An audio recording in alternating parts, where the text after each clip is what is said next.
Okay. How are we doing? Can you see that? Yes, yes. Okay. Yeah, because everyone's muted. Okay, so my talk will be about half an hour. I will try to give you an overview on what the UIA is doing with training, which is it's a worldview, and every country has its own way of dealing with training. We're aware of that, and of course we have a good knowledge of nowadays. We have a good knowledge of your training program in Nepal, which I believe actually is one of the most advanced in the world. We'll finish with that, of course, by having a chat. So let me tell you a bit about the background. So this is what my talk will be. We're going to look at what is the UIA and then training, then define what we mean by qualification, because not everybody understands what a qualification is. We'll have a quick look at the UIA database of training around the world, an update on where we are at with the Alpine Handbook, then a quick summary of the projects that we've been working on, and then a look into the future, which of course is, I think the last few months have proved that it's impossible to really know what the future holds. We were shut down pretty well overnight, as was your. I think this was another visit Nepal year, wasn't it? With a hope to have record numbers of visitors, and of course that ended very, very early. So it's human. I think the word is hubris, when we reach out with plans for the future, and then the future turns around and tells us, no, you're doing it this way. But I'll tell you what we hope to do, and then we'll see what really happens. So first of all, what is the UIA? This is taken from the website. I think we are one extra country and one less federation now, but we're about, getting on for 70 countries, and we represent the mountaineering federations mostly.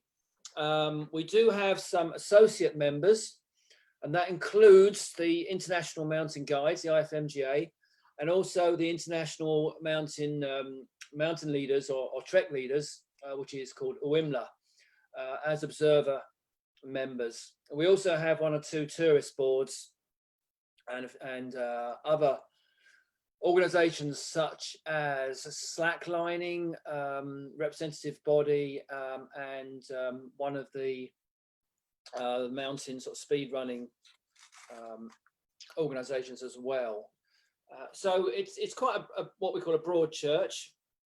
The idea of the federation is to be a resource really for each country to help you preserve the spirit and tradition of mountaineering, keep things safe, and also keep it adventurous, which I think is something we need to talk about, and also to promote and protect access. The work of the UIA is done. I love this photo. It's from a training course, by the way.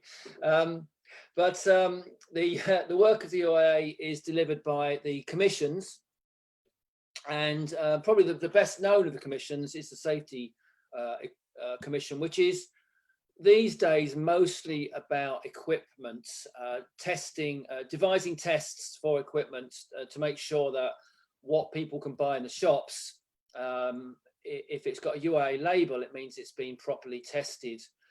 As you all know, particularly in Nepal, it's very easy to get hold of fake equipment.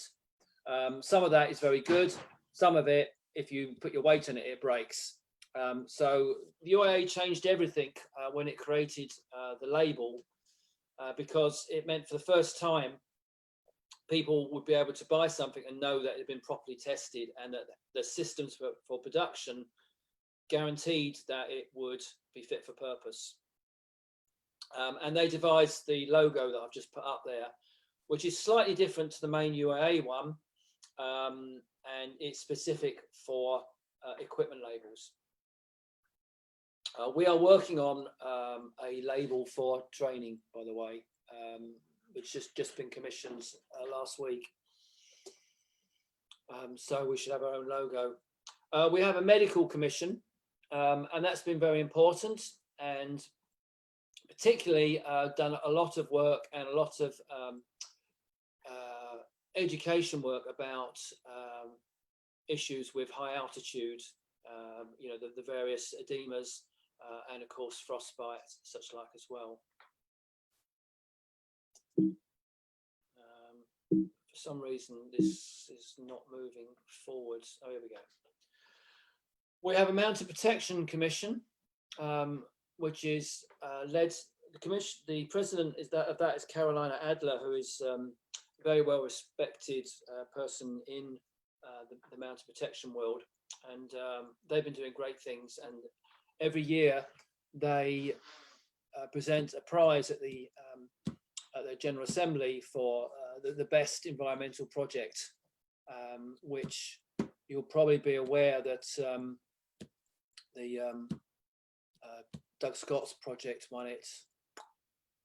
Last year, no, the year before. So that's that commission, and we also have a youth commission which organises meets for young people, and the new president of that is a close friend of mine, and we're going to be working very closely together in future with more of a focus on training for the youth development work. We also deal with competition in the form of what the UIAA calls ice climbing.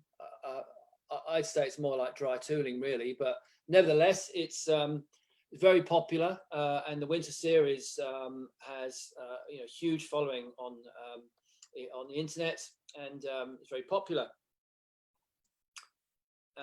And linked to that, because it has Olympic aspirations, we have a very effective and efficient anti-doping program led by a team of doctors. And then that brings us to the Mountaineering Commission, which is my commission. The training, for political reasons, mainly because I don't like committee meetings and I try and minimize the politics. So we've resisted any request to become a separate commission, and we've stayed as a sub-commission, which means that basically I only go to meetings that I feel would be useful. So that's worked very well. We have a team of legal experts, lawyers. We've been gathering statistics from accidents around the world, led by a Japanese professor. And recently we've merged with what used to be called the Access Commission, which campaigns against loss of access. And you know, that part of the commission has been involved in a working group to look at the situation on Everest in particular, which you might want to chat about later. We'll see. Okay, so that brings on to what is UIAA training, and we accredit qualifications that other countries run. We do not qualify people ourselves. We don't do that, and we can't do that. So it was developed a long time ago, actually, because federations wanted guidance on, well, what is good practice for a training program. And it probably started in 1993 after several years of talk. So as you can see, it's been going for, you know, nearly 30 years. And that started as a working group, but after about 20 years, I said, come on, working groups normally end, so let's call it a panel. We also deliver seminars. We generally link those to a commission meeting to keep the costs down. And the most recent one was in Hong Kong last year. We were going to do one in Canada, a winter one, this March, but of course we had to cancel that. And we've got busier and busier every year. And in 2017, we rebranded to what we used to call them training standards, but we realized that actually what we're not about training. in terms of our accreditations, they're for qualifications. So we changed the name to mountain qualification labels, and I'll explain more about that. Back in 2005, after a lot of discussion and debates, an agreement was reached that you can't have a detailed syllabus for a world standard, because each country has its own culture, its own priorities, its own certain practices. And I've put this picture on as an example because there are many, many ways to equalize anchors. But in the UK, the idea of a sliding anchor, that's the one at the far right-hand side, yeah, that is generally not done in the UK, but a lot of countries do, especially those that use bolts, are very happy with it. So it would be wrong for me as a UK instructor to come in and say, oh, you know, we don't do that, so your scheme is dangerous. We have to look at everything and take it. It either works or it doesn't. We recognise that we're guests in that country, so we always work in a positive and collaborative way. So why do it in the first place? Well, the idea is that we can evaluate a training program and help to show whether it's fit for purpose for that country. We have a common international standard, but that doesn't mean that somebody who is, for example, qualified in Nepal can just go and work in France. It's not like that. What it means is that someone who's got a Nepalese qualification has something that the whole world can see works for Nepal.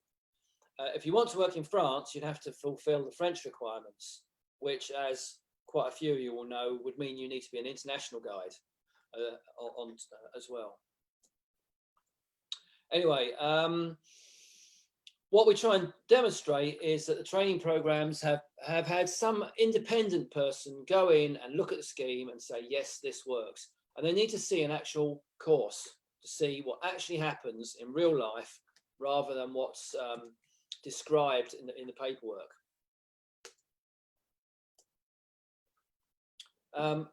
On the other, although I said you can't just go and work in France, it may well be that somebody in France says, I know this qualification is good. I really want to work with them on my project. And that has enabled us most recently to work with some of the Nepalese instructors and guides on a project in India, for example. And we had an international team. And I'll talk later about projects. We try and work very closely with the other specialists, particularly the medical and the safety commissions.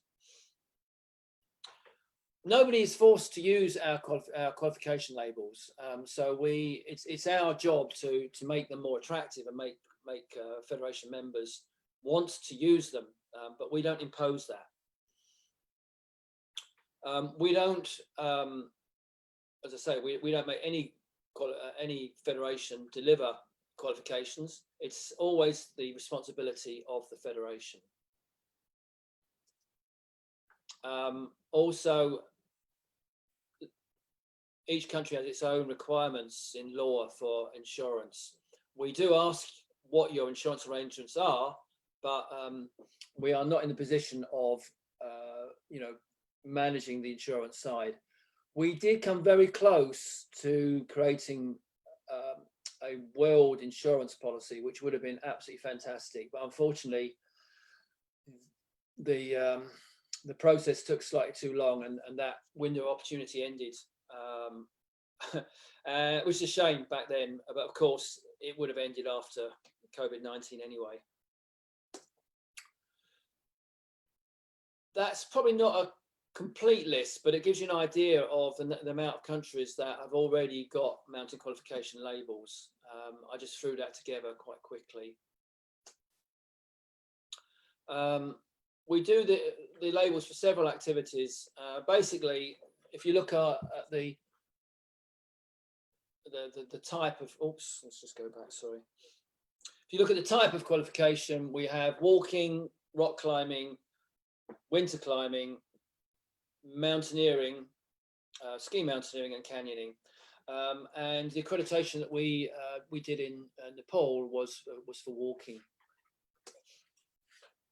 This is a quick screenshot from the database. I focused on Nepal, and you can see that it's been accredited for summer mountain walking. You might wonder why it wasn't accredited for winter walking. Well, at the time that you were accredited, it was still a summer scheme. It was more recent that we introduced the winter element. So, next thing to look at is, what do we mean by qualification? And this is something that I think you understand very well at Nepal Mountaineering Association, but a lot of people in Nepal do not understand. Qualification requires three things when we appraise them. It needs good governance, it needs quality assurance, and it needs technical competence to be a mountaineering qualification. The governance is largely handled by only working through federations. So a federation has to have governance, otherwise it won't be able to join the UIAA. But also a scheme review and development system is required. So for example, in Nepal, you have a very active training committee, both for your programs and for the international guides or the Nepal National Mountain Guides. So you've got very good governance already. But you'll be aware of many training programs in Nepal that are nothing to do with NMA. NMA is aware of them, but you know, often it's just often a famous mountaineer who wants to put back and creates, I know, like the Khumbu Khumbu Training Centre. You know, there's lots like that, and they're great training, but they're not a qualification. One of the reasons for that is they don't have, as far as I know anyway, documentation like a syllabus or handbook. They don't always have clearly laid out pre-requirements and various other factors to make, you know, so that they can make sure that if someone says they've done training, they actually have, and each course meets the standard. And finally, technical competence. They should be run by mountaineers for mountaineers, and we require at least 70% of the course to be done on the crag or on the hill. Otherwise, it's a theory course, not a mountaineering course. It also, if you run several courses, you need some sort of, in the UK we call them moderator, some way of knowing that one course can match another, which means you need somebody who is able to travel around. And I was very pleased when I came out a few years ago to meet Lakpa Norbu, who was there from NMA to moderate the course at Manang. So he was there from NMA and I was there from the UIA to have a look. And that was really good to see. And it was another illustration that you've got good governance. And the other thing about a qualification is that once you've passed it, you need to continue to stay current. And that's another difference between a qualification and a training course. The UIA has a framework of 3 pillars, which are safety, sport or adventure sport, and sustainability. And we require qualifications to meet those elements as well. So I don't know how to get rid. I don't know how these. Somebody's making lies. I don't know how to do it. But anyway, it's gone again. So next, let's quickly look at the database. So we keep records of all of our accreditations, and we've been working on a new version of the database, which the company that took it on thought it was going to be an easy job, so they didn't charge us a lot of money. And then they discovered they were drowning in work, and it's taken nearly 3 years. It's a very, very powerful system, but it's not quite ready to go live yet. And I think if they'd known how much work it was going to involve, they would have quoted us at least 10 times as much money. And I would have happily paid it to get this damn thing working. But anyway, we are where we are. But this is a screenshot. Again, I focused on the Nepal bit. As you can see, you're accredited for summer mountain walking there. You can drill in for details about the accreditation process and such like. You can see you're one of many accreditations. And it's linked to a database, which is also on the UIA website.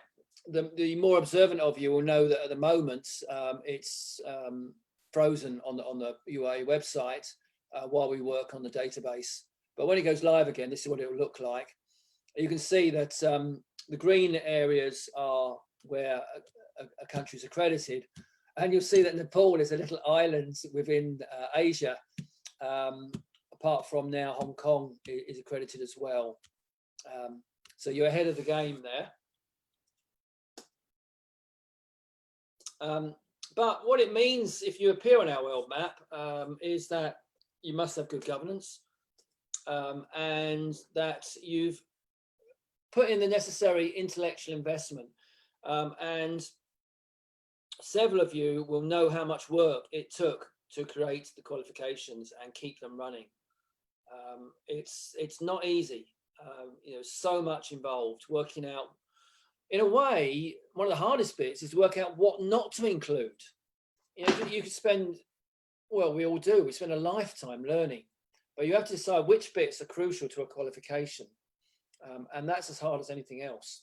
And then focusing on that. It's also quite a lot of countries want accreditation so they can go to their government or their tourist board, their education body, and say, we want money because we've got a really good program. It's recognized by the international body, so please give us some money. That puts quite a bit of pressure on us when we go into accredit, because a failed accreditation could cost that country millions of dollars potentially. So they're pretty keen to pass. But if it does not meet our standards, it doesn't pass. So career-wise, it can be a step towards professional association membership. And I must say, I was slightly taken aback by developments in Nepal. When we started the project, our aim was just to get accredited. That was it, to have a qualification that was fit for purpose for hiking leaders. And we achieved that.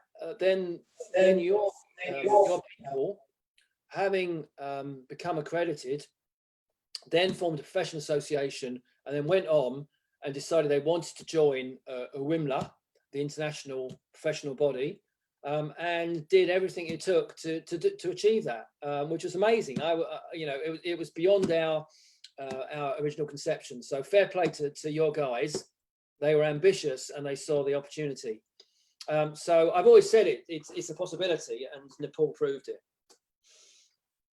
So the Alpine Handbook, the early version of that was developed originally for our projects, our first project, which is in Leh, Ladakh.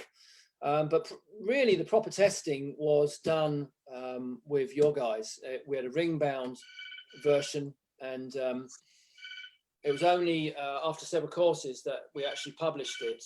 This is the English language version. Quick glimpse inside.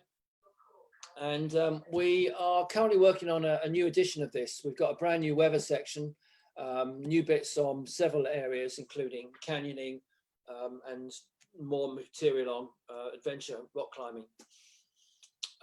It's available as a digital version.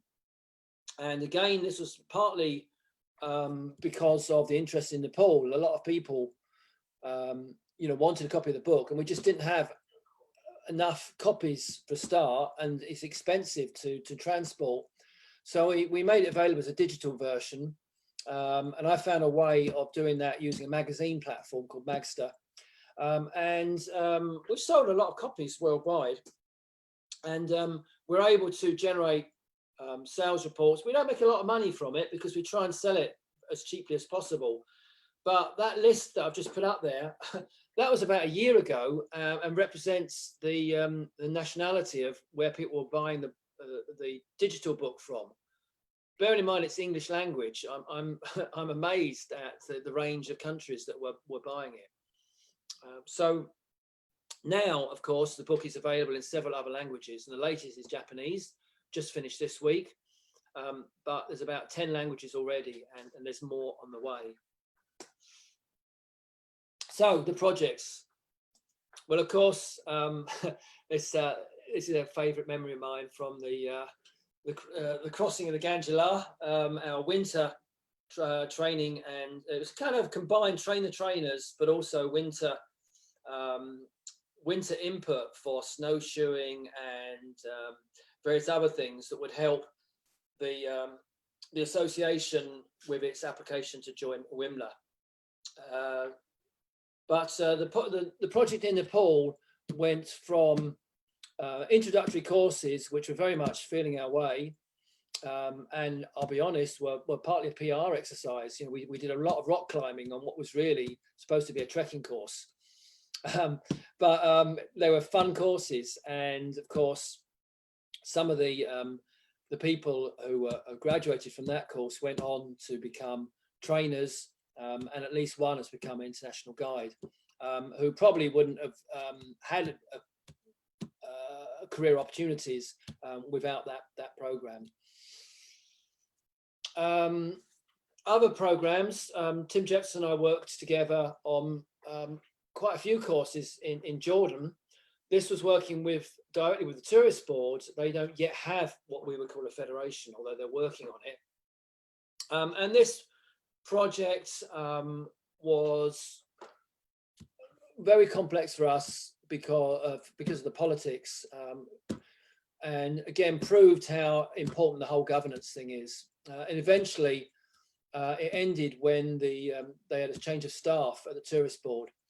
The good news is that along the way, I had some meetings with an American organization, which ended up giving Jordan government a huge amount of money to develop training. So although our project ended, the French mountain school ENSA is now training guides in Jordan. Personally, I think the standard is a bit specialized. They've done the same thing the French did in Nepal, which is they worked with you to create IFMGA or Nepal National Guides, but left quite a lot of gaps at the entry level where most of your, well, huge proportion of your workers only want to take people trekking. And, you know, it's ridiculous to expect people to become an international guide just to take people trekking. So that was the idea of developing a walking qualification, and that's been lost in Jordan, unfortunately. But we have other projects on the go. This is Mongolia. I should have been there now, actually. But of course, that one has also been postponed, but we will resume that one next year. And that will be trekking, including glacial travel, hiking. I've also been working a lot in India on two projects. One was a medical project to develop a rescue team in Zanskar, which is where this photo is from. And we were able to join forces to rekindle our first ever project, which the Indian Mountaineering Foundation has never really quite got behind. So we've been working with Himalayan Club and other stakeholders. And that project is going very well. And we've extended that into Sahyadri now, and which is near Mumbai. And I think it's a very good example of how an international team can really get things going. So those are some of our projects. As you can see, you probably recognize a couple of people on that picture there. That was from the course, the most recent course we ran in Ladakh. And we've also started work, again, there's no federation as such, but we work with various stakeholders, including the National Park, to start working on what will hopefully will eventually become a qualification there. But again, it needs the governance to be developed, but this is in Kenya. So that brings on to future plans. And really, this is what I showed to federations at General Assembly, because once you get accredited, well, what do you do with that? And I think it's just a start, because it's not always the way. Like in Nepal, I don't really think you have a club structure. You've got your federation, and it's got a relationship with government and tourism. But a lot of federations, like in the UK, are made up of several clubs. And a lot of clubs are struggling these days, particularly at the moment, when people are shut in their houses. But, why do people join a club? And why does a club join a federation? So we're trying to help federations to find their way through this century, where social media has replaced a lot of social interaction, for good or for bad. So a reason to join a club. And I just asked the question, why do people join clubs if they join them? And I think often it's because a club can use that collective negotiating power to gain access when landowners don't want you in their land. And you'll know this from Nepal. You've got so many keen climbers in Kathmandu, and you've got basically one crag you're allowed to use, which is ridiculous. I mean, I've been twice now to, I can't remember the name of the crag. It's that little limestone thing with about 17 climbs. And, I did that every climb there in a day. And I went there with Vinyak, and, he's still keen. And it's like, don't you get a bit bored between the same routes? It's so frustrating. So, you need access. And that's the sort of thing that's, by working together, we can persuade, government agencies or landowners that it's not a huge risk to let people go climbing, and that they will benefit from it. So it can help with that. Often though, people want skills. They want to go hiking and they want to go climbing, but they're nervous because obviously these activities are dangerous potentially. Also, people want a slap on the back, a shake of hands to say, yeah, you are competent, you're good. And that's one of the things that people quite often try and get from social media, Facebook pictures, look at me, I went climbing. But it's far more rewarding when it's a peer, someone who you look up to says, yeah, you can do it, you're good. So these are the reasons why people join clubs. So we realized, particularly after our disappointment in Jordan, that we need to start being able to recognize pure skills training as well. So we've gone full circle from what was called training standards to mountain qualification labels, and now we're reintroducing training, but we mean just that now. So we're going to offer skills training. Nobody has to do this, but we're going to market this and push it hard, and we hope that it will be of interest to your instructors in Nepal. The idea being that it will have a QA process, quality assurance process behind it. We will validate courses. We'll run it as cheaply as possible. We provide syllabus and contact hours and a bit of induction. People register on a database, which they pay to do. That's the business model. But again, it will be very, very cheap. And then they can have online certificates, UIAA accredited certificates. They don't say that they're qualified or can lead people. It just means that they're a useful person to have around when you're going hiking or climbing. It will either be a massive success or a flop. Who knows? Yeah, so those are reasons we think that it should be popular, and we will have to see. I won't go into detail. You can all read. Okay, so traditionally, this is the process to get what we call a qualification. You get experience. You'll recall that for the trek leader, we insisted that people had to already be trek leaders. We also, after running a training course, we then said you've got to go and get more experience. Then we ran the structure in the Nepal program for Trek Leader was a sandwich. You did an initial training, you did more experience, then you did another training course, then you do an assessment course, which you have to pass, and then you have to stay current. So that is a traditional process. And what we're going to introduce now is something that happens between experience and the first leader training, which would be personal skills training. So the pathway would generally now look like this. Quite often people will do some sort of taster event where they try the activity, and they can do a good practice skills course to become a useful party member. They can then do further training and become a party leader, which is your Trek Leader qualification. They can then become a tutor or instructor, and they might continue from there to do various other components to become a national instructor. And you will see from that that progression that all of that is in place in Nepal. You do all those things. On top of that, you also have a pathway now into WIMLA, the International Professional Association. And for a long time, you've also had the pathway into the International Mountain Guides. So Nepal is actually one of the few countries that has all of those elements. And you know, that's definitely to be respected. We're hoping that you might want to use our new thing for that entry level, the good practice skills. But if you don't, well, so be it.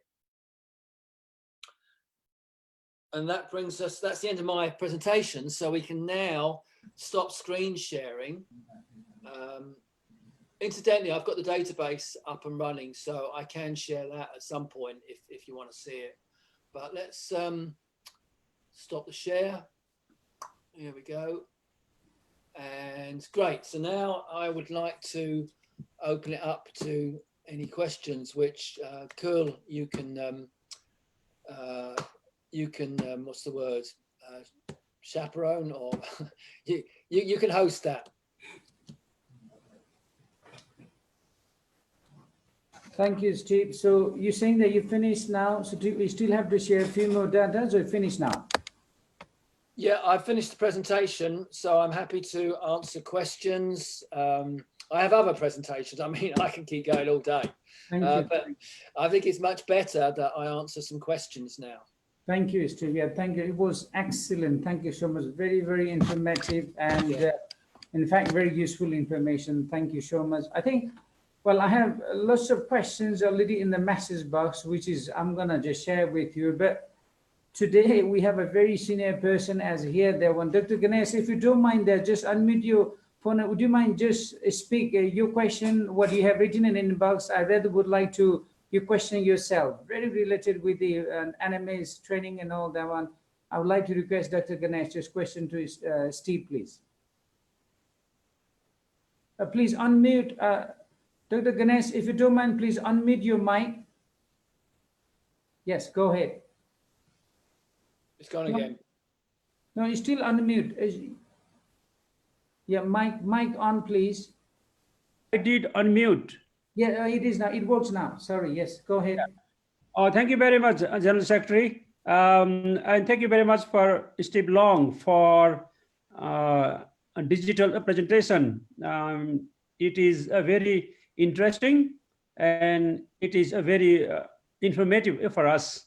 So I would like to, on behalf of Nepal Mountaineering Association and my colleagues, I would like to congratulate you and cooperating with us. My question here is, NMA, as you know, NMA has a training center in Manang. You may have been there. And NMA is planning to more make this training center more equipped and a more effective training center, right? So in this context, we are very keen to know what are the obstacles to make NMA and UIAA training commission to make to collaborate some trainings targeting for Nepali and international trainees, because NMA is hoping to make more training not only for Nepalese but also for international trainees. so that it can be a kind of a Manang can be a kind of a hub for a training. That would be my question. So if you can tell me, since you have been many times in Nepal and you have conducted a training, and I have met you in NMA office some time back, and if you can tell us what are the obstacles, or how can we collaborate to make NMA a more training place in Manang? Well, I visited the centre with Lakman Norbu, as I mentioned earlier, and I don't know what work has been done on the building since, but in terms of it needs a little bit more, excuse me, a little more work on the comfort side. I think the main problem is fireproofing. I remember it's a very good location. The building, though, every time anyone was cooking was full of smoke, and I think that's that's an issue. So I think you need to sort that out. But that's a practical thing. I think it's a very good venue, and of course, with the improvement in transport, I say improvement. I've got mixed feelings, but it's obviously much easier to get to now. And so that in terms of international courses, it means slightly less time spent traveling and more time focusing on training, which is a good thing.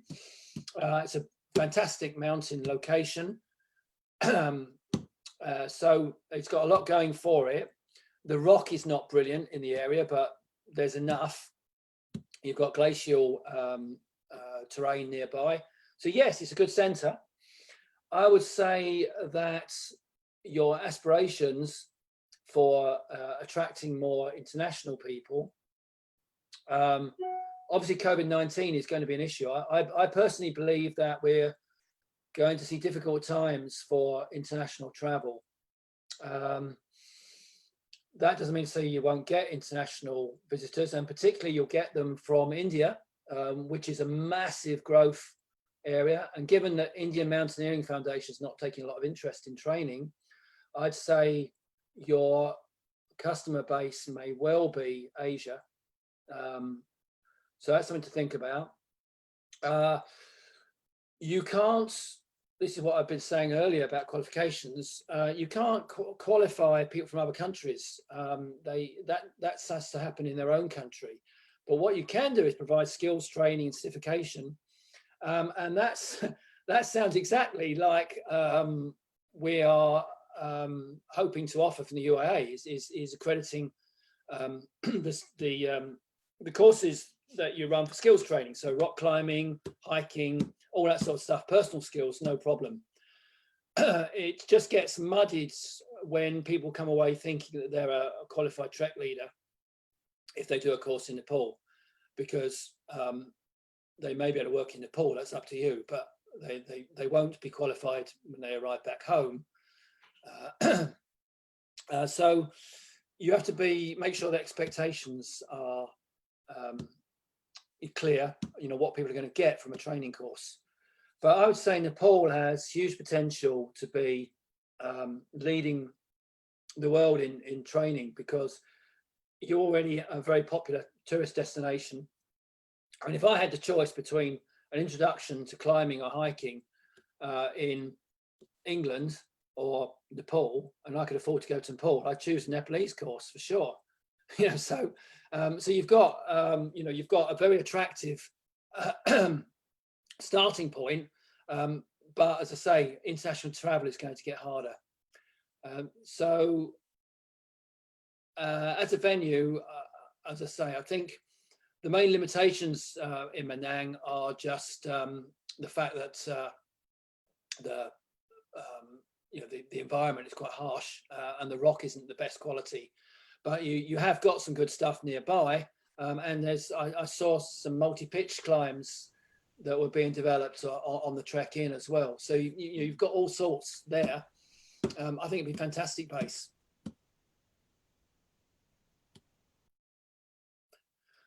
Do you want to ask any more about that? Have I answered it? Thank you, Steve. I think Dr. Ganesh, I think we're clear, right? Thank you. So if anyone would like to question Steve regarding all about this training, please raise your hand or just unmute your mic and just ask. I can see here our mountain leaders, instructors. Lakshmanji, would you like to share, because we have been discussing lately all about the mountain leader training program.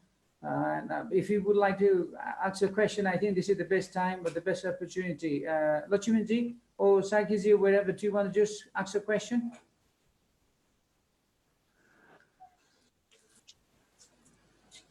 All right, still Hello, namaste. Okay, go ahead. Yeah. Namaste. Namaste, Steve. How are you? Long time no see. Yeah, long time no see. We're here. We are all the team is cooperate with the NMA, and NMA gives a lot of support for us, our team, for the mountain leader training. So it's really nice and it's useful training for Nepal. So we are very lucky to have this course for Nepal. Then our General Secretary Kulbadu sir also is try to more get a government permission for this course. So we try to keep more and more develop and more skillful for this course. Then what you teach us, then we said about all the knowledge for all the participant of this. Then we are all thinking about our national geography.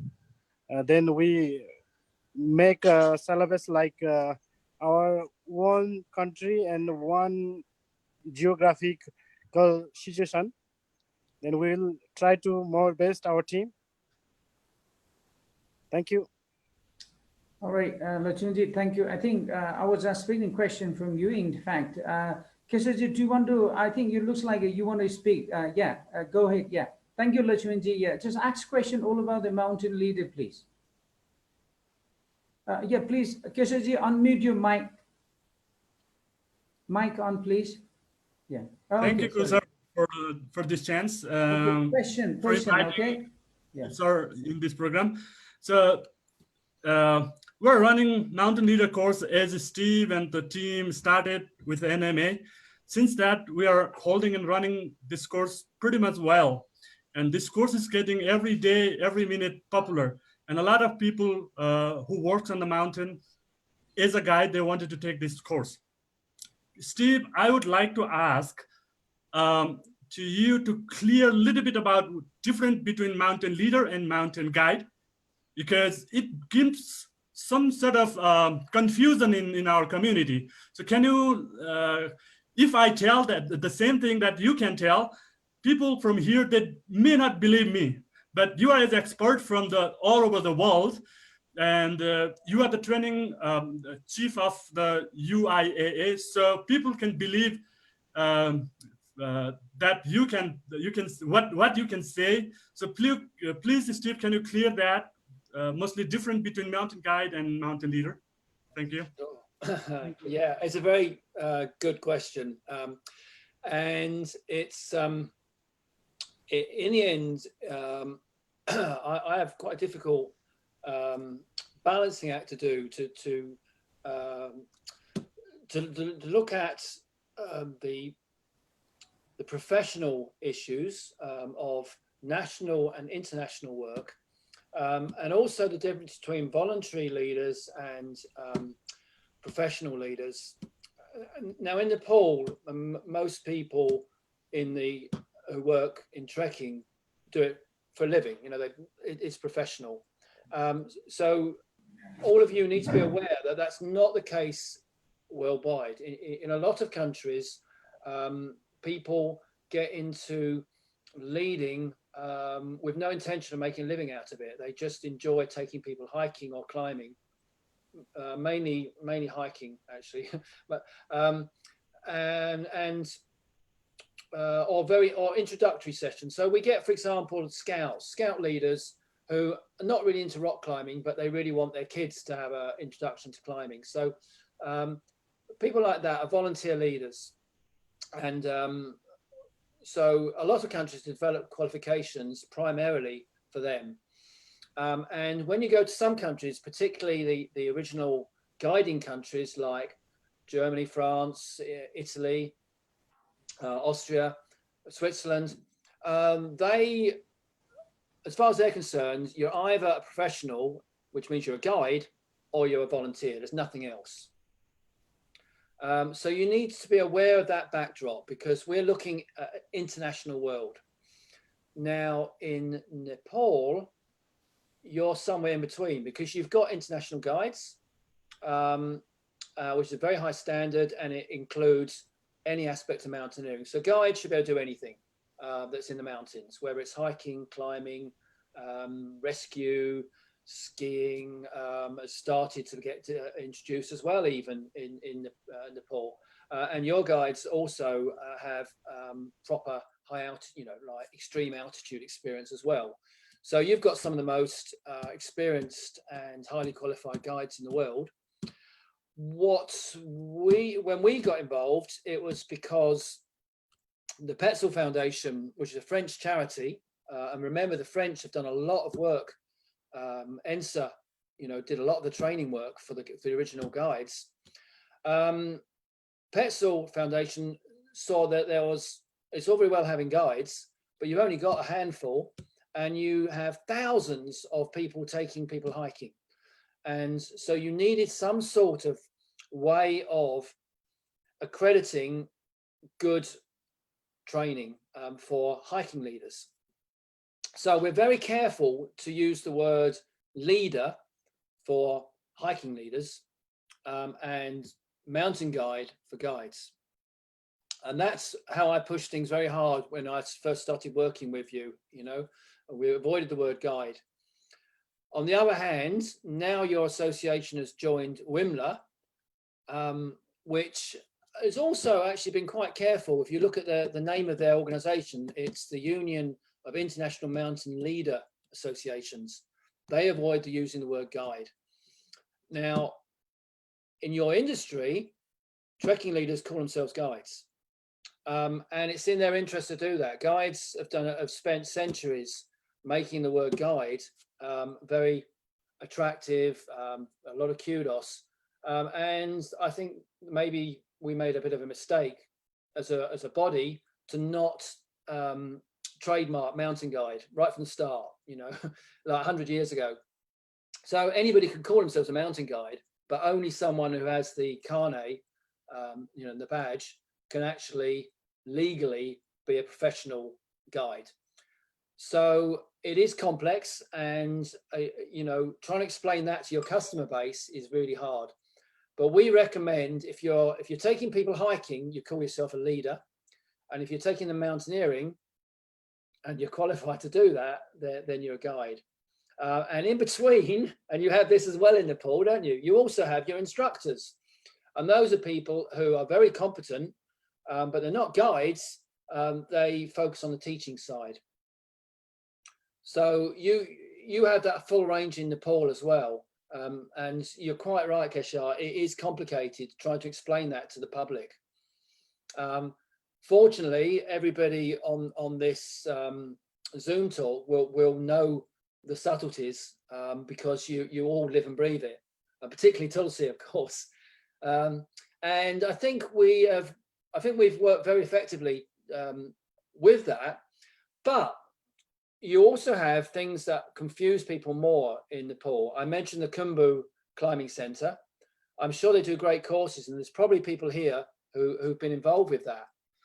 But it doesn't have published syllabus. It has a lot of volunteer instructors, so you may get a brilliant instructor one year and not such a good one the next year.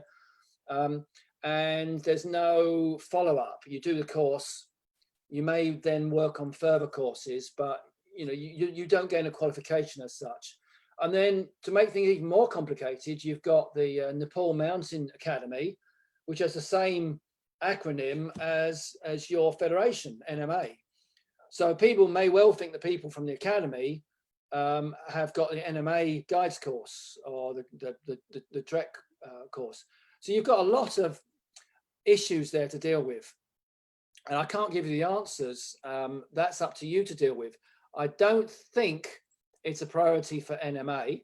You know, in the end, that's a federation and it's got its main function. It's going to need to be your associations that find ways to make things clear. And I hope, again, I don't, you know, it sounds like I'm plugging our skills thing, and maybe I am, but I think that if you can be, and this is why we've developed them, is because we want a service that only accredited tutors can provide. And that means that you can at least, for example, at Manang, if you use people who are your tutors to deliver courses, those people can come away with a certificate that says, you know, it's a proper UIAA accredited course. Whether you choose to do, that's up to you. That was long-winded, but it is very complex politics. And hopefully I've answered it a bit.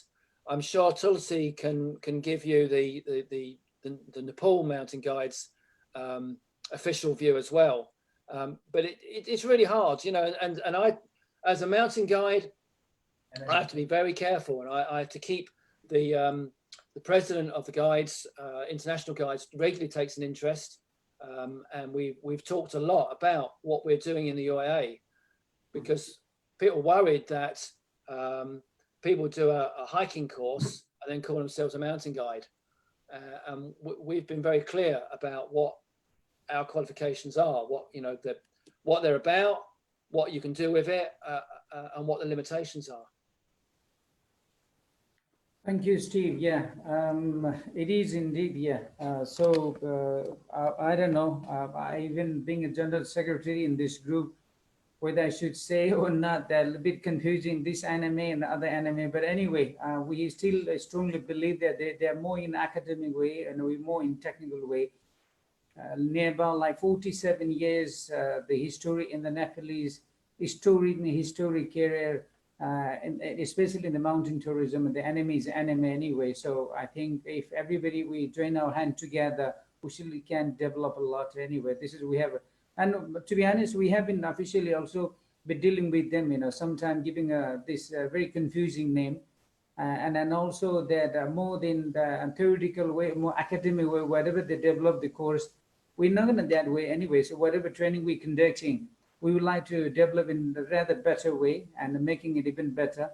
And of course, you know, I have a question too. If we can just conduct more training relating with the UIAA, you know, again, the more technical training, we're rather happy to conduct this sort of training and all that one anyway.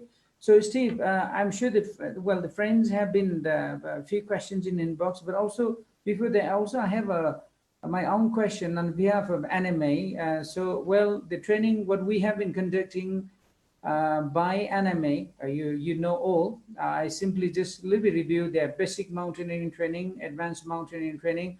This is just what we have been discussing about the mountain leader training. And of course, the high mountain rescue training. And other than that one, we have, you know, where the aspirant level 1, level 2, and the mountain guide training. Do you think, because just a couple of minutes ago there, we discussed, you also told a bit all about the Manang area that, and of course, the NMIA and the NMGA, of course, they conduct this sort of like introductory rock climbing training, other training and all that too. Do you think the NMA can collaborate UIAA, and other than training, what we have been conducting, do you think, is there any training that we can bring Nepal and which either NMA has not heard or we board members have never come to know ourselves by whatever reason? Do you think any sort of, you still have a training that we can conduct in Nepal? Other than training what we have been conducting already conducting here? I think the main thing missing that I've seen in Nepal is a basic level of rock climbing supervision. It's something I talked about quite a few times when I was in Nepal and getting frustrated that there was only one crag we could use, and people were saying, oh, well, this belongs to the military and they don't allow climbing because they think it's dangerous or whatever. They don't want responsibility. Now, I don't guarantee it would solve your problem, but if you had some qualification for people just to run a basic introductory safe climbing session, you might find it easier to negotiate with the authorities to allow you to use their land. Also, part of the education would be about good practice. They don't leave rubbish and, you know, have a good attitude to the landowners, clean, you know, bring rubbish out, be seen to be doing that. So seen as being an asset rather than a problem. Those things might help your access situation, because I do think it's a real pity. In the early days when I started, my assumption was that people in Nepal worked in mountaineering, but weren't particularly keen on mountaineering activities as a leisure activity, and that attitude was a preconception, and I was wrong. You know, since then I've been climbing with Nepalese people, and I see that, you know, just like me, you climb for the love of it. A lot of you do, and go hiking because you love hiking. So it must be very frustrating for those of you who like rock climbing to have such limited access to crags. So I would say that that's the missing ingredient I see, because for sure guides and instructors can run climbing sessions, but they probably don't really want to take, you know, young villagers out, such like, you know, people are already very busy. And you might find that it's villagers who want to do that, and they're never going to become an international guide unless they're really, really keen. And they're not going to become a Nepal mountain instructor either. All they want to do is a basic top roping session. So I think you might want to think about that as something to introduce. Other than that, you've got a very sophisticated training program already with a full range of activities. One other area, and it's not my speciality, you know, is canyoning. I know canyoning is developing a lot in Nepal, and you might want to start looking at canyoning qualifications. And we have people in our training panel now who specialize in that. I can put you in touch with them. So hopefully that answers that question. Thank you, Steve. Yeah, well, I've been asked a question, which by the way, it's my mum and dad, Jez and Evie, in case anyone's wondering who Jez and Evie are. So they're up here. So hi, Dad. Somebody asked me what is the minimum age for leadership training, and I sent the answer to mum and dad by mistake. So in the end, again, we don't impose ages in the UIAA on details. That's up to in each country what they say. However, we do say that you need to be an adult, which is generally accepted as 18, but we would say it's up to that country. If you decide that 16 is an adult and that's what you do, then all we would say is you need to impose that. If you say 25 is the minimum age, when we come in to accredit, we might say, isn't, you know, why 25? But we'll just say, well, where's your evidence that you're imposing that? So in the end, it's every time we come in, we just look, we say, well, what do you say? And then we just see whether you actually uphold that. It's not our job to set your standards. We have a very, very basic guidelines. But in Nepal, as you know, we've provided a lot of training help as well. But as soon as we could, we stepped out. When I could see that, particularly for the trek leaders, I could see that your trainers were taking it very seriously and were working on the syllabus. They kicked out the climbing stuff. As soon as I saw that, I knew that you were there. They'd understood what a trek leader is, and they were already working on a better scheme than I could deliver as a foreigner. You know, so it's always a pleasure working with you guys, because you're very, very fast to learn, and you always make things better rather than worse. So whereas other countries, you can see them trying to work out a quicker way rather than a better way. So again, it's always been a real pleasure working with your association. The other thing, this is a problem, and I have to tell you this: you're delivering maybe 20 places a year for Trek leaders, and you need to deliver more like 2,000.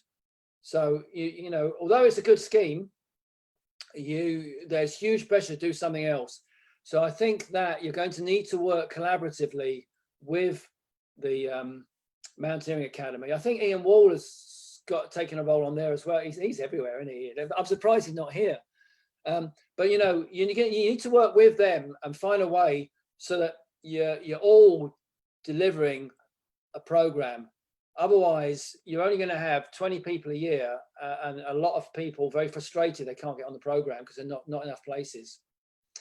So that's something you're going to have to look at. And we do it very effective in the UK. We have a lot of trainers, and we have an annual induction program for them. We make sure they stay current, and we can manage quality control of a lot of places. I know it's much easier to just run a couple of courses and keep quality up, but sooner or later you're going to have to expand your program. Thank you, Steve. Well, yeah, I mean, we're more than happy anyway. As I said, that we have already started the discussing with the Nepal Mountain Academy anyway. So, you know, I mean, that's not really big misunderstanding we have, but just, yeah, anyway, we're just trying to make it clear what their job is, what our job is anyway.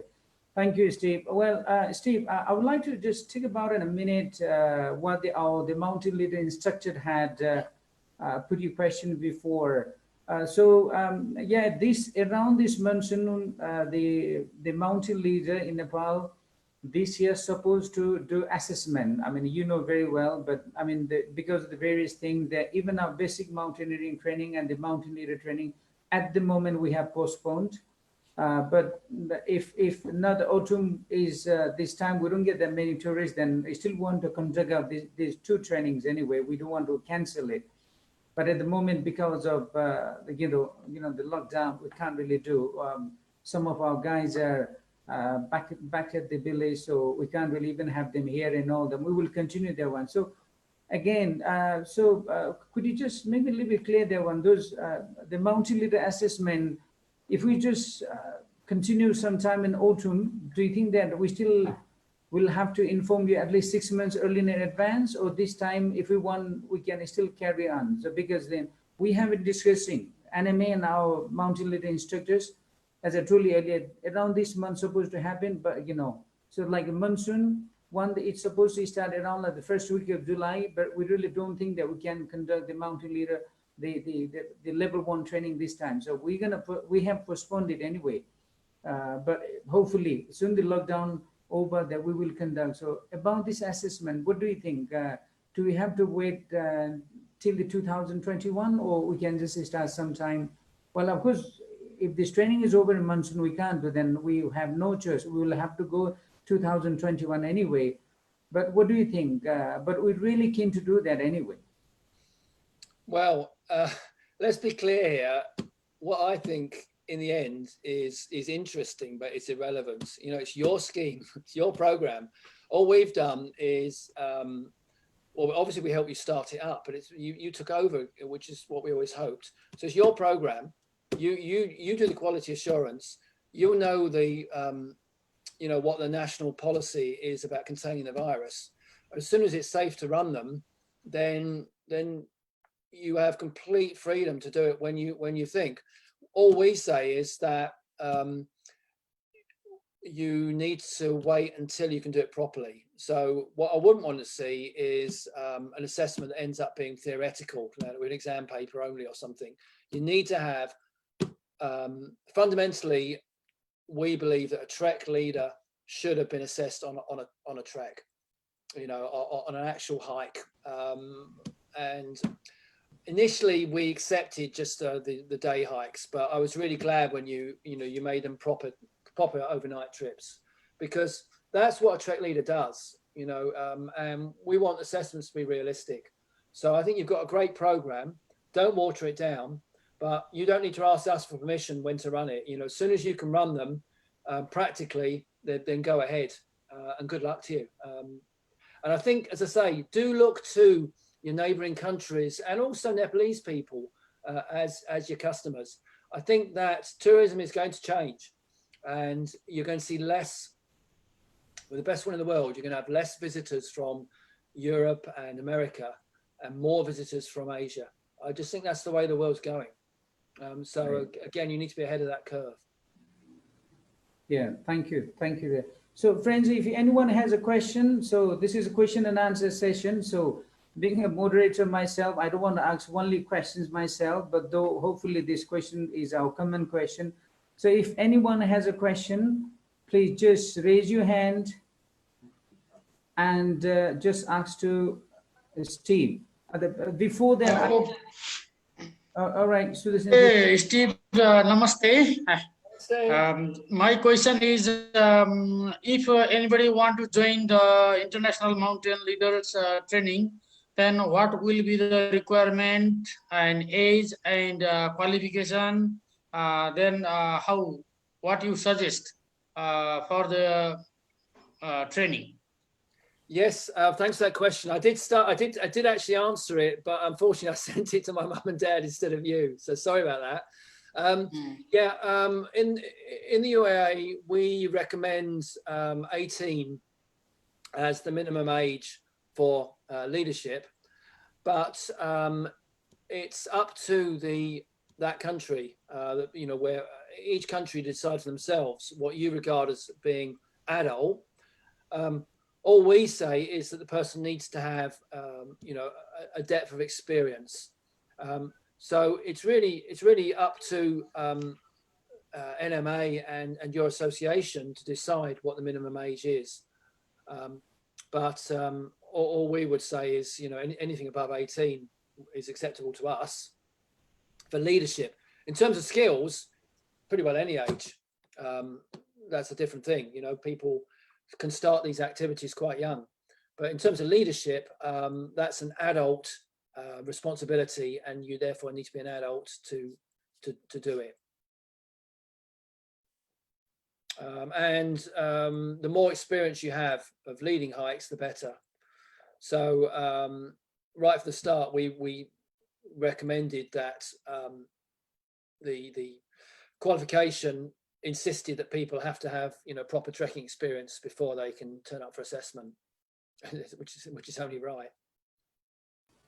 Yes, thank you, Steve. Yeah, so anyone has a question? Before that, again, a little bit on behalf of Nepal Mountaineering Association, Steve. First of all, I would like to thank you so much recommending me in the Mountaineering Commission. So I'm already in there. Thank you so much. And I hope on behalf of NMA, the UI's Mountaineering Commission, I can share all about the expedition activities of Nepal anyway. And I'm very proud. And I really appreciate it, Steve. You're the one that recommended.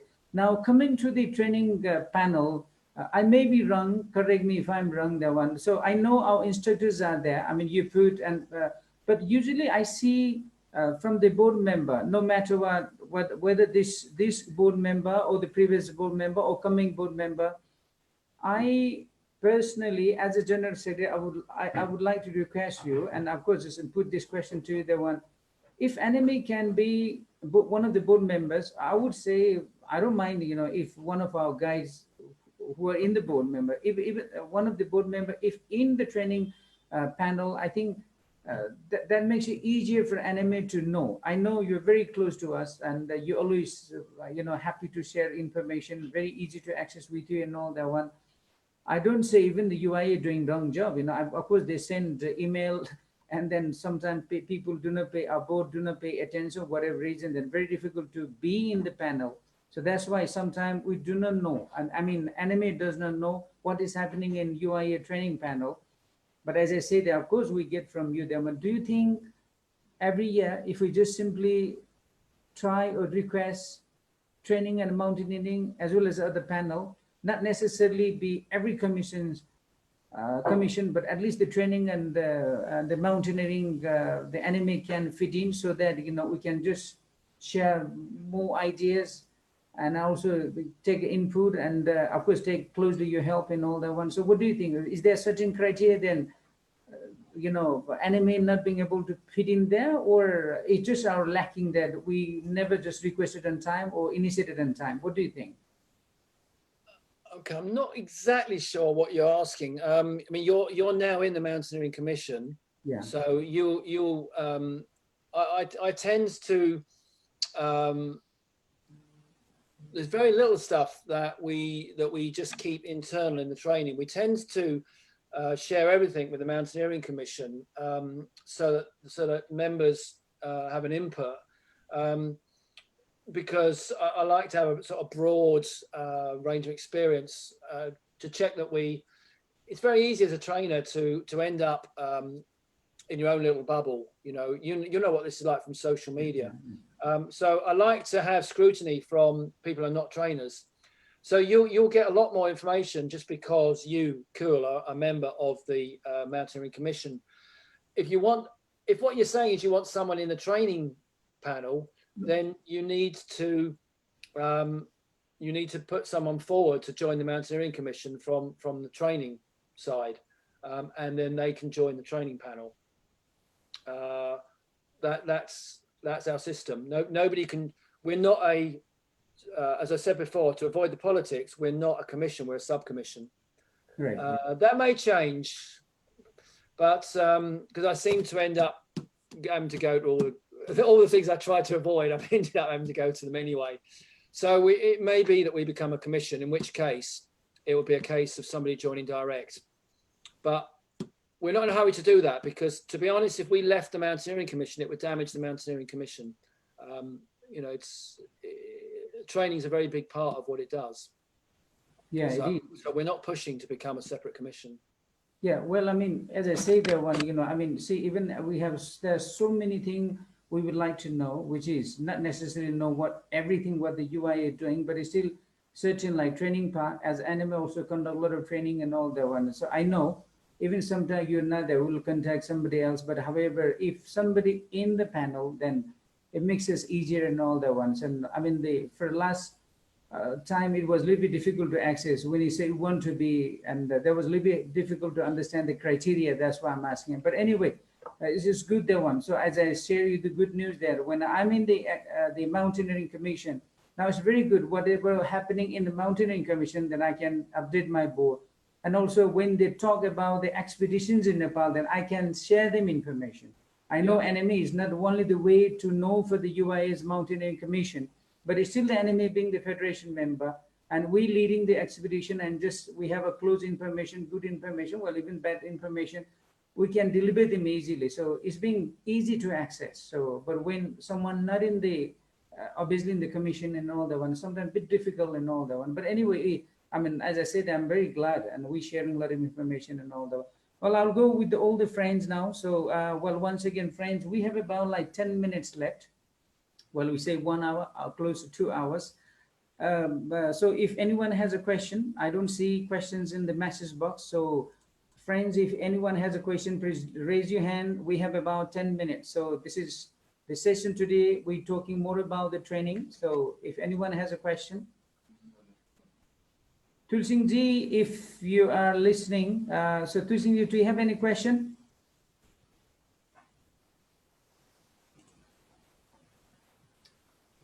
All right, I think the friends probably they don't have a question. Now let me just quickly check in Facebook Live, the chat, if anyone has a question. Well, before I end up that one, we didn't know, Steve, that one, your mom and dad is here. So if you don't mind, then we'd like to just, if they say hello to us, doing a mic on. So I would like to say them hello. Mom and dad, Steve, could you just request them? To who, sorry? Your mom and dad they are in the group right now here, right? All right, yeah, I'll just hang on. I'll just say hello to them. Yeah, I can't unmute them. All right, yeah. So yeah. Hi, mom and dad. There they are. They can unmute on the mic. They can speak. Here we go. Hi, how you doing? Very interesting, fascinating. Thank you. We've learned a lot this morning. So, okay, hello and namaste all the way from Nepal. Thank you so much. Thank you so Well, much. hello to you. Hello, hi. All Brilliant. right, so Can I invite Tim to It's say nice a to word? meet you virtually. yeah, go ahead. Yeah, Tim. Hi there, everybody. Yeah, there was the part of the discussion earlier about the trying to distinguish between a leader and a guide. I just wanted to add to what Steve said, that this is a problem that every country in the world has, because they are just words. And in the end, you have to attach to those words the definition that you want to make a difference. And I feel that you really, because they are just words, and the word leader and guide aren't particularly different, you need to add another word to them. And I tend to want to use the words a trek leader and a mountain guide, because then that helps distinguish one from the other. So I don't know if that helps, Steve. Yeah, it's good. Thank you. Yeah, I would encourage that. I mean, some countries, I asked them to not use the word guide for their walking leaders, in particular Spanish countries, Spanish speaking, and they don't actually have a word for leader. Their only word is guia. So to them, there's no choice. So again, as Tim said, it's better to say, well, you're a mountain guide or a trekking guide in that case. Yeah. In Britain, I can join a social media discussion any day of the week, which is about the definition of the word guide. People have argued about it for, well, ever since I've been in the outdoors, you know, in the last 40 or 50 years, people have argued, because we have guides who take people around museums, guides that take people around safari parks. You know, you can be a guide in all sorts of different areas. And so the word mountain guide, or even in Nepal, high mountain guide, you could differentiate it in that way.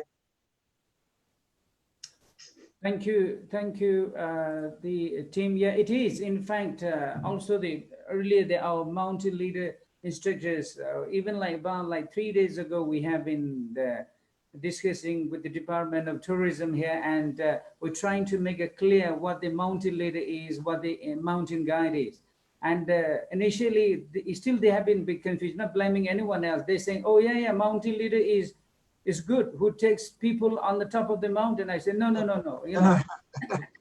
So it's sort of confusing. Yeah, I mean, of course, so far we haven't been struggling, but if you need, well, this is the best, I mean, the opportunity for me, team, I'll come to you. And of course, Steve is there. You know, we always just try to sort out and all that. We just want to make sure where the NMA has been conducting mountain leader training, if also the government take ownership, providing certificate, then it will be much better. You know, we don't want to make too much confusion. It's not us, but you know, it has been a little bit confusing and all that. We're going to make clear for sure. Anyway, well, it seems like friends do not have a question, but I really appreciate that one. You know, the Facebook, NMA's Facebook Live, all the friends that are passionately listening, all our participant friends, you know, listening that one. I think they're curious listening because it's a very technical part. And lots of friends has given me in a message box saying that one, Steve, and the team and the Steve's mom and dad, they're very glad to see all of you. And today's presentation is very useful, very informative. And I really appreciate it, Steve. Thank you so much. The team also, thank you so much. And Steve, parents also, we're very glad to see here and all the friends. And also, Steve, I would like to quickly tell you that we have so many mountain guys in the box today. I mean, they have participated here. They're just passionately listening. And also, we have a few media friends. We have been supporting anime, and of course, the mountain tourism they're listening to. And of course, this is today we have recorded here. We're going to share in our Facebook too. As I do not get any questions, I think also friends from India too. So today, yeah, I mean, it has been a little bit global, like a global conference. The conference today there is a very good talk. And being almost 2 hours today, I'm sure that Steve, probably you might have not even got your breakfast yet. So I let you be free. But once again, on behalf of Nepal Mountaineering Association, I would like to thank everyone and participating with us. And on the 16th, Possibly we're going to bring the Amit Chaudhary, Steve, the safety, the commission president has already confirmed us. He's going to talk all about the climbing equipment quality, safety part and all that one. And possibly I'm trying to bring Mr. Peter also, the president of Mountaineering Commission. And all after that, we will be discussing more about the post-COVID-19 anyway, saying that how we going to revive mountain tourism in Nepal and all that one. But anyway, today, I think has almost 2 hours, very interesting. I didn't even realize there were 2 hours almost past today here. I just once again would like to thank everybody. Steve, if you have anything, would like to share your few words at the end. I just would like to request Steve, if you want to share anything else. No, just a thanks for being such fun people to work with. I've, you know, it's enriched my life working with Nepal Mountaineering Association, and I've had some wonderful times with several of you here. So thanks for that, and I look forward to. I really do hope, I genuinely hope that I get to meet you all again. Thank you, Steve. Thank you so much. Well, happy Saturday today. I would like to wish everybody here, enjoy your Saturday. Stay locked down here, stay home, stay safe. And of course, we are together for mountain tourism. Hopefully it will revive soon. And I'm sure that training will continue very soon. Steve, thank you so much once again. Hope to see you again in Nepal. And good night, everybody. So thank you so much. And I say good. Okay, before that one, if you don't mind that one, if everybody on your camera, we would like to just have a screenshot. I would like to take your photo. So if you don't mind, everyone just on your camera, please. Yes. Okay. Vandaji, please, Danji, everyone, please just on your camera. Yes, we want to take a photos. Yes, a screenshot. Yes. Seskandaji. Okay, on your camera. Here we go. Yes. Seskandaji. And Anju Shrestha, Bindu Guru Madam, please, if you don't mind, yeah, whomever here, please, on your camera. We're trying to take a photo. Yes. Anju Shrestha, if you don't mind, and Anis Rai.